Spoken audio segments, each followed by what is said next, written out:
to another edition of Cohasset Comment. I'm your host, Town Manager Chris Sr., and on this week's edition, we'll take a look at what's happening with the schools with Superintendent Dr. Pat Sullivan. A lot of good news and some interesting things coming up as we head towards spring. We'll also take a look at a new and old Cohasset business, Mrs.Mekler's Mercantile, run by an old friend, someone who used to run a business right here in downtown Cohasset. Thank you for joining us. Let's get to the episodes.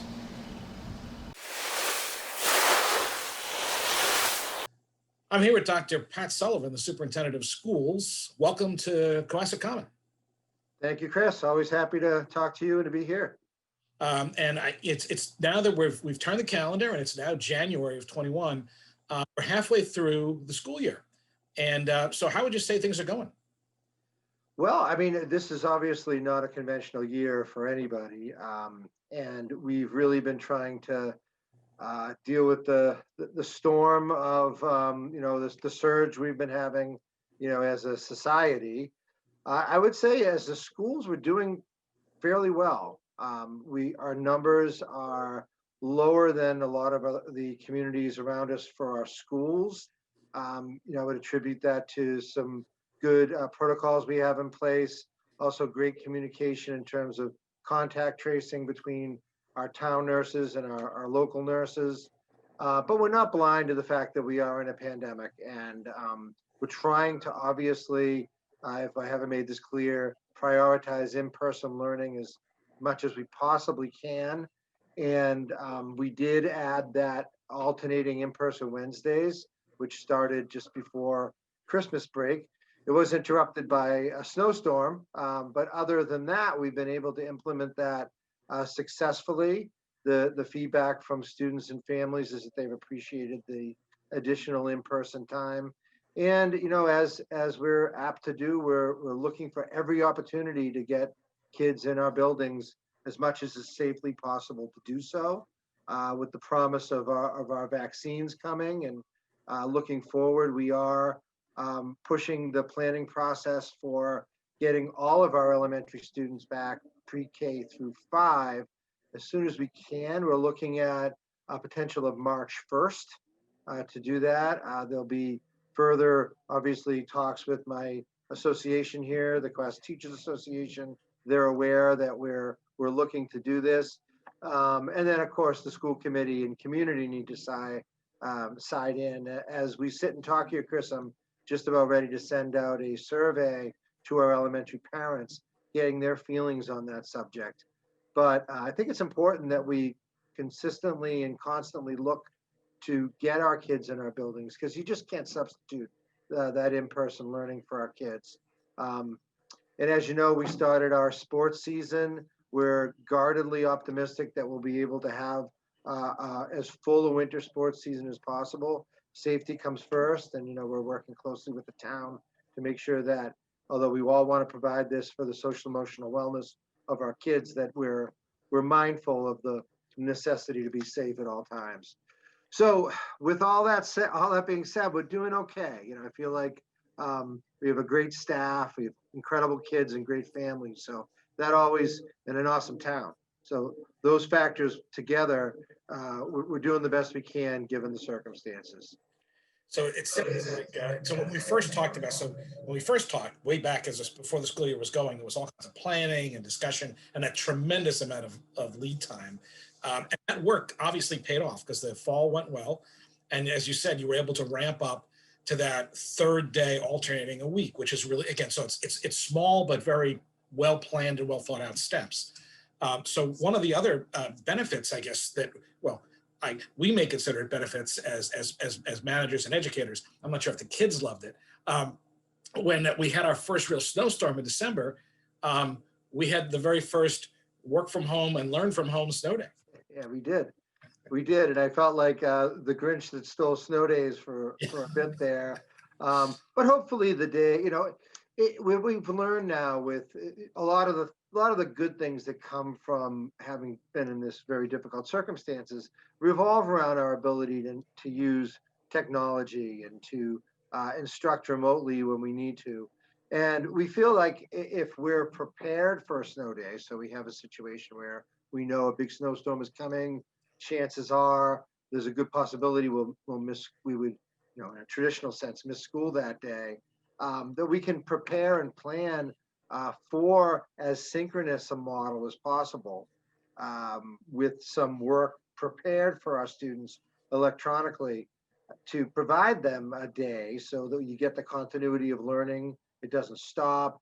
We're able to, we don't have to add a day to the end of the school calendar. Those days in late June are not always the most effective days for our kids, particularly if you think about the continuity of learning that we have moving right now.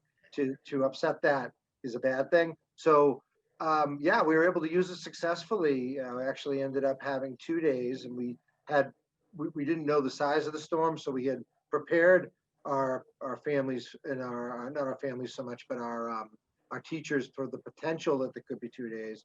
So I think all reports from our staff and our families is that it was fairly successful for what it was. I don't think it's going to happen.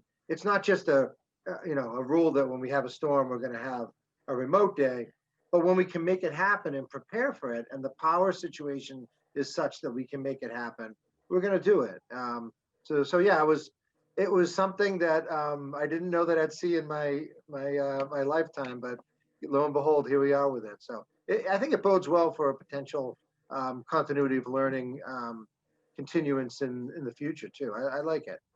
As you said, one of the key aspects of this is that you can't make up a day now in June the same way, right? Because the kids are in the middle of certain lessons and stuff, and having that continuity is really so critical to the learning process. So this really allows for that. And as you said, you can adapt. If the storm's going to be really bad, or an ice storm, or something where we think maybe power may be out, we can adapt differently. That said, one of the other challenges that we've been having on the town side is that we're a little strapped for plows. It's not just us. A lot of people are just not in the business anymore, and the town has always supplemented its snow clearance with private contractors. We just have to, and we just don't have as many of them. And on top of it, we have the pressures of COVID with staff too. So we can't, pack people in the rooms the same way. We have to have protocols to keep people safe during snowstorms. And so it took it as it did was we did get hammered. We got a lot of snow. At the same time, it took a little bit longer, but it allowed that flexibility. Not only allowed the kids and the educator and the teachers to really do well, but it also allowed staff to not to put themselves in any greater risk than they would have had to. And we got everything cleared. It took a little bit longer, but again, the town operations were still going, and the school operations were going. So yeah, hopefully we won't do that a lot, but it's great that we could.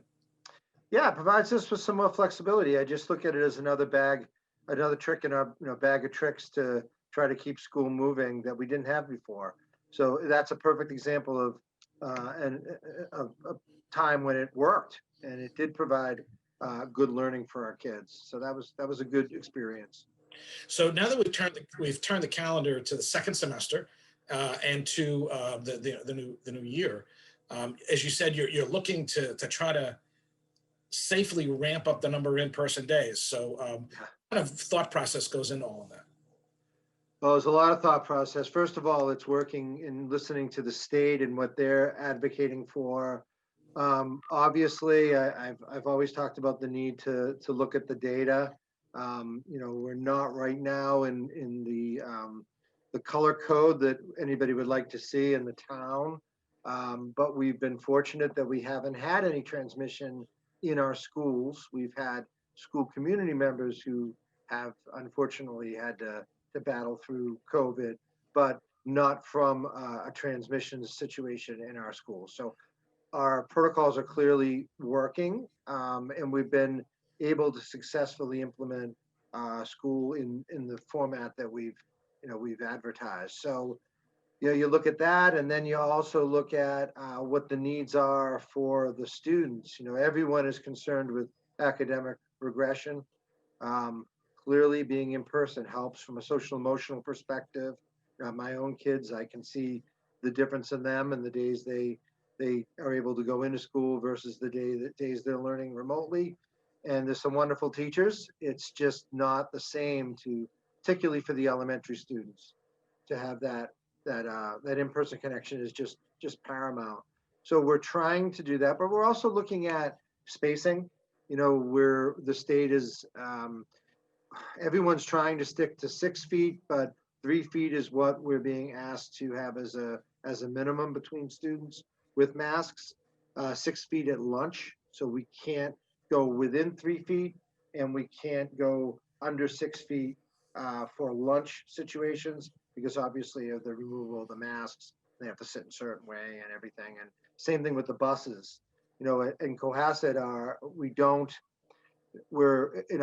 our size is good, and it's also difficult because when we don't have infinite resources, and we can't double our bus crew, but capacity in a snap of the fingers. So we have to look at following all those rules, which it limits us in some ways, but it creates a situation where if we can safely plan it and work with the community, then we can have more kids back, and that's really where we are. It might require some families to drive their students, as opposed to, they would typically let them take the bus. But, for me and being a parent, I know I'd much rather have my sons and my daughter in school, and I'll drive them in the morning than have them at home. And I try to work with my kids. It's not good for them, not good for me. And that's the way we're looking at it. So we think we can create a situation where we can get our elementary students back safely. We wouldn't do it if it wasn't safe. And obviously, we're prioritizing our younger students with that. Middle and high school is a bit of an issue for us, trying to get all of our kids back because of the size of the classrooms, quite frankly. We're in many cases already at 3 feet, and we couldn't get more back unless we went under that 3 feet. And the state has not given us the ability to do that. They don't feel that is safe. So that's going to be a limiting factor. But like I said, the middle and high school, we're able to use this synchronous model where we have kids syncing into what's happening in the classroom. I guess you'd call it congruent teaching. And it's a little bit of an art form. And I think our teachers at the upper level are getting very good at that because the kids are older and they're more pliable to it. So all intents and purposes, I think we're going to be in a good spot come the spring, and we'll see what that means for everyone. But I'm happy that we're moving forward in that direction. So it sounds like we're talking here in late January. You're going to be talking with the school committee, obviously, and with the faculty and all of that, Yes. and planning. So people should be looking for more information. I'd say probably in February, and you're going to be planning for something hopefully later in the spring.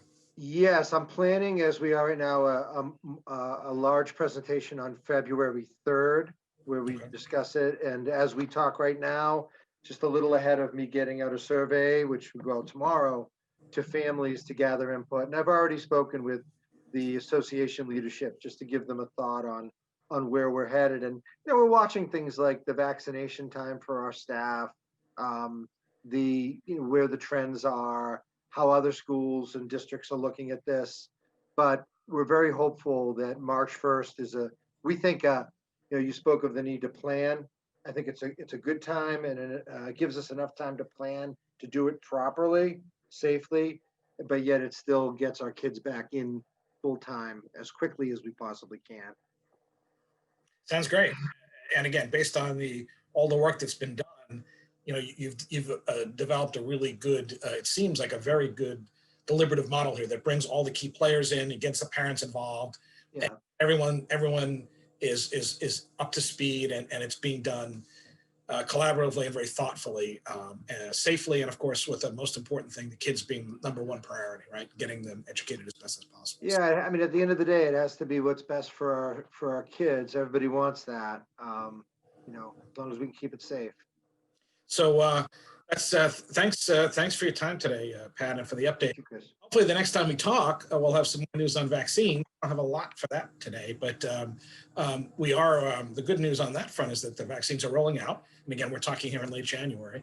We've already been able to inoculate first responders, and we know that as we get into phase 2, which we haven't quite turned the page yet with the state, we're talking about educating older folks in towns, 65 and older, 75 and older, and of course, teachers. So obviously we'll be doing a lot of work collaboratively, and our health staffs with the school nurses will be talking about how we might be able to get teachers vaccinated. which will of course make things a lot easier, I think, for everyone as we get into the spring and feel a whole lot more comfortable. So that's upcoming. So thanks again, Pat. Thanks for everything. I know it's been a great challenging experience for everybody, but it's so far, knocking on my wood here, so far so good. No, I appreciate that, Chris. Thank you for the time again, and thank you for your support at the town level. It's really a pleasure to work in such a great town and a well-run town. So thank you. So again, thanks, Dr. Pat Sullivan, with an update on what's going on in Cohasset schools. Thank you.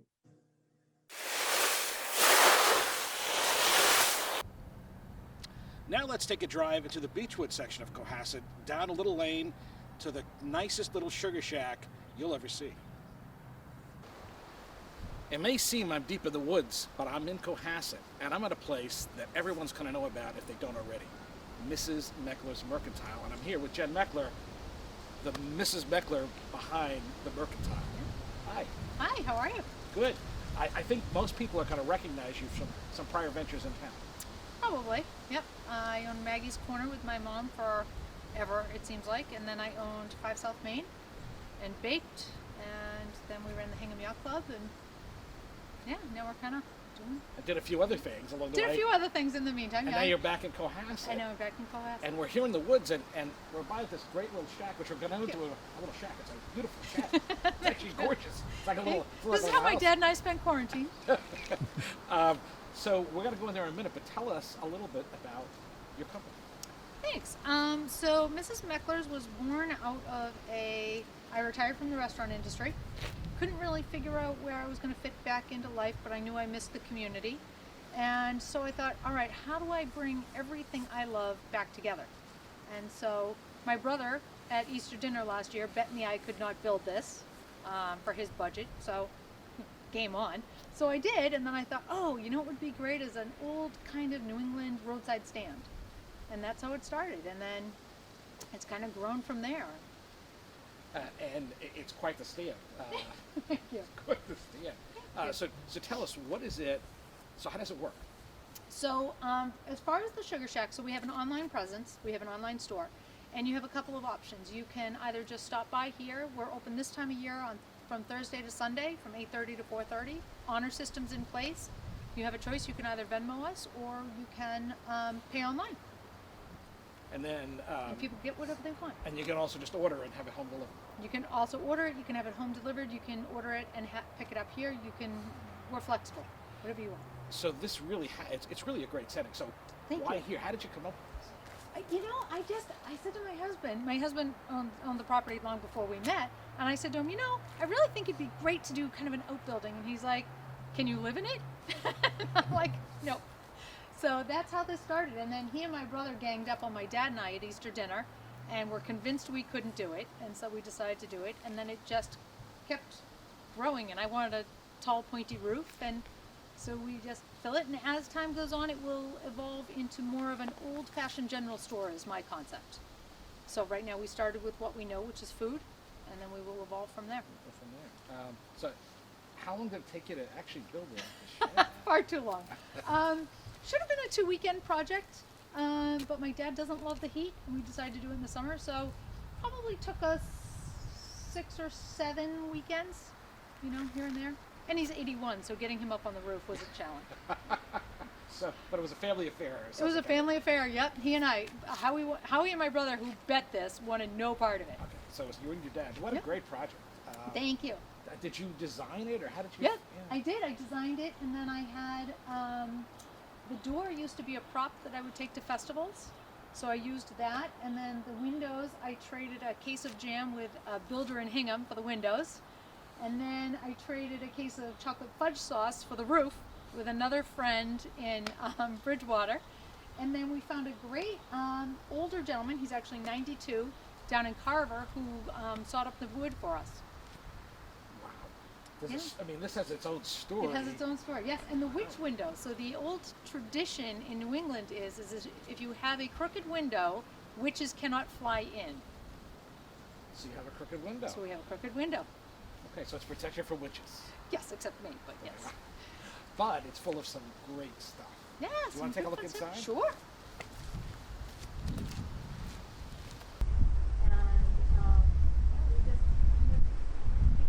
In fact, I even see maple syrup. over Maple here. syrup, yes. So listen, We teamed up. We have some. We're trying to bring in some vendors who do what we don't do well. So we teamed up with a local coffee roaster, family-owned business. We teamed up with a Vermont maple farm, again, small family-owned business. So they give us some of those products, and yeah, we just kind of keep adding to it every week. so again, you're a small business that links to other small businesses, and Yes. you Yep. do your great stuff, and you supplement, as you said, with some really great stuff you found from other places. Yep. Tell us a little about the coffee. So the coffee is really fantastic. It's every coffee, we have 12 different varieties, and they're all a riddle. So it's kind of my sense of humor. So every coffee is a little bit of a riddle. So Diane F is named, so it's from Uganda, so it's named after somebody who's famous for Uganda, and it goes with an animal rescue. So somebody who's famous in Uganda who loves animals. And her name is Diane. Yeah, Fosse? Yes. Yes. Yep. Okay, well, look at that. I got that one right. So they're all kind of fun. There's Edgar P. and Ernest H. and Maurice C. and Bobby F. and Anthony B. So So it sounds yeah. like you have you go Come from on. dark to decaf to flavored. Yes, and we do 4 decafs, which most places don't do, but I'm a decaf girl, so we do 4 decafs, and then we do 8 regulars. And then we have a seasonal varietal that changes every couple of months. Are these beans or are these ground? These are beans, but you can get them ground. Okay, wow. Yep. So it looks like there's some things to go with the coffee. Well, you've got to have cookies. Exactly. Right? You've got to have cookies and you've got to have some candy. And then if you're not a coffee fan, you're a hot cocoa fan. And we have a great homemade hot cocoa, and it comes in traditional, mocha, and peppermint. And then we have a tea line that will be starting in March. We've teamed up with a great local tea company, and they're going to do tea blends for us. Well, I'm online for that. Right? That's my weakness. Yeah, and I think we have 17 of those. I mean, Loose sandbag. in this little sugar shack, Yeah. yeah, it's wow. It's like it's like we've walked into a Harry Potter store where the inside is bigger than Right. the outside, right? Right? My mom said to me, she goes, make sure you only do a couple products. I think we're up to about 65 right now. It's only And so popular always is our jam. We homemake every jar of jam. So we have 14 varieties at the moment. And that's favorite. So my favorite thing in the whole wide world is beach glass candy. And this is something that my family and I have made for 42 years together. And we custom hand cut each piece. So we pour a batch. It's 315 degrees when we pour it. And then as soon as my little asbestos fingers can touch it, we start cutting it. And it's about, my mother hates making it, which is one reason it's my favorite, right? And my dad and I love to make it. So every year I force my mom into making it probably about 4 times. And a batch is 13 flavors and takes about 7 hours. Exactly. And I see. Oh, they come. Do you actually have individual? Are all of the 13 flavors? They're all 13 flavors. Yep, Okay. they just have different colored labels. Oh, just for. Because everybody has favorites, right? Exactly. And it looks like we have in front of us some wonderful candies here. We have some candies. Yep, we have a great toffee maker who is working with us this year. She actually has the same recipe I have, so we contracted with her, and she's making our toffee. And we do chocolate fondants and chocolate covered Oreos and grazing boards, and yeah, so we do what we do well. And My eye was drawn back here. oh, aren't those great? And I'm gonna very carefully remove one. Yep. So we can get in there. That is a sugar cookie hot chocolate mug. It actually looks almost too good to eat. I know, right? And they actually taste good too, because a lot of pretty cookies just don't taste good. Those actually taste really good. They passed Maggie's test. Then, So you if know they- they're if- good. then they're good to go. I have to tell you that I got some of your Grinch cookies Oh yes. for the holidays, Yep. and boy, were they good. Good. Awesome. Yeah, we do a 3-pack every holiday season. So of course Valentine's Day is coming up, and Easter and Mother's Day. So how do you theme it? So what? So those are really cool. But what do you? How do you come up with the ideas? So winter, I kind of do what I call go down the rabbit hole. So when Howie falls asleep on the couch at night watching TV, I kind of come up with ideas. And there's a notebook, and as I can handle a project, I start crossing it off the notebook. And so there's probably, 50 more projects in the works. Wow. So there's a lot more to come from here. There's a lot more to come. So we're, again, I can just fill up a bag right now and walk away, but I see the chocolate sandwich cookies, Yeah. there's Some peppermint bark, some shortbreads. shortbreads. So you can have some great hot chocolate, some great Right. coffee. Right? What's better than a cold winter day with hot cocoa and a cookie? Dipped in a little homemade hot fudge sauce? Oh. Right? So this is not only can you come in here, you have to find it. This is not the easiest place to hide. Which isn't that great? Exactly. Right? There's a lot of hidden places in Cohasset. You may not realize that. So we're up in Beechwood, which is where we are right now. Mm-hmm. So we're just east of the Beechwood ballpark. Yes. And Right there's near a the little ballpark. sign. It says Mrs. Mekler's Mercantile, and either this says shut or open, which is something you used to do at 5 South. Yes. Shut or open. Shut or open. So you'll see the sign, and but online it's Mrs. Mekler's Mercantile. Yep, Mrs.Mekler'sMercantile.com. Yep. Okay, And exciting. you can pretty much customize anything you want, and we're happy to ship. We've shipped as far as Germany right now, lots to California, Texas, Wow. strawberry bouquets. Yep. Wow. Yep. Okay. And then hopefully in the spring we're going to team up with some florists who will do some container gardens outside for us and kind of expand and team up with some great other small local businesses. So as you said, the goal of this is it's starting. Well, it's pretty full. Is to take this and ramp it up even to something like you said, a little old New England general store. Yes. Yep. Just keep building. You know, start with what we know and then just keep adding because the ideas just keep coming. My favorite things in the world are the German Christmas markets and Brimfield Fair. So if I can combine those two, I'm happy. Wow. Antiques and Yeah. and wonderful goods and Yes. crafts and Yes. or if you could, it could come to the town you're in. All you have to do is Absolutely. get online. So Facebook, Facebook, website. Instagram, website. Okay, Yep. Find us anywhere. phenomenal.